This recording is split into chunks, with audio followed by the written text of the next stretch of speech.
एक दिन बादशाह अकबर अपने शाही बाग में टहल रहे थे। मौसम सुहावना था, ठंडी हवा चल रही थी और दरबार के कई मंत्री उनके साथ थे। अचानक अकबर ने सोचा कि क्यों न आज बीरबल की बुद्धिमानी को एक नए अंदाज में परखा जाए। अकबर ने सबके सामने बीरबल को बुलवाया और कहा, बीरबल, तुम कहते हो कि तुम्हारे पास हर सवाल का जवाब है, तो बताओ मौत और जिंदगी में फर्क क्या है। सवाल सुनकर सन्नाटा छा गया। यह कोई साधारण सवाल नहीं था। मौत और जिंदगी का फर्क बताना आसान नहीं था। सभी मंत्री चुपचाप बीरबल की ओर देखने लगे।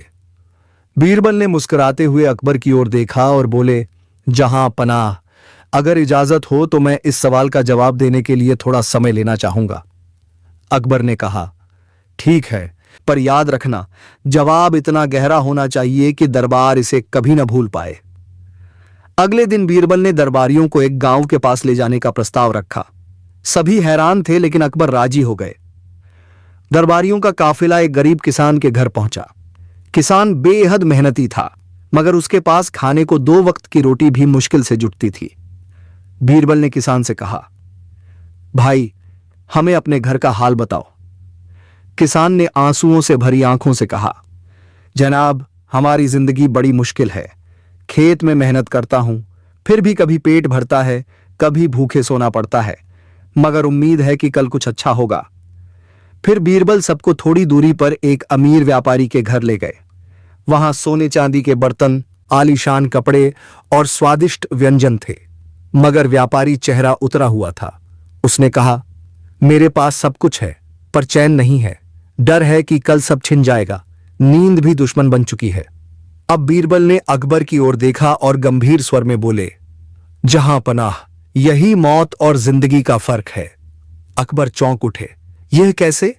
बीरबल ने हाथ जोड़कर कहा, महाराज, जिंदगी वही है जहां उम्मीद, संघर्ष और विश्वास हो। चाहे गरीब किसान भूखा ही क्यों न सो जाए, पर उसके दिल में कल बेहतर होने की आस है, वही उसे जिंदा रखती है। और मौत वही है जहां डर, लालच और बेचैनी हो। अमीर व्यापारी के पास सब कुछ है, लेकिन उसके दिल में न शांति है न उम्मीद। उसका मन मर चुका है, सिर्फ शरीर सांस ले रहा है। दरबार में सन्नाटा छा गया। सबकी आंखें चमक उठीं। अकबर ने गहरी सांस ली और बोले, बीरबल, तुमने आज सच में मुझे जिंदगी और मौत का असली फर्क समझा दिया। इंसान का जीना उसके खजानों से नहीं, बल्कि उसके दिल की शांति और उम्मीद से होता है।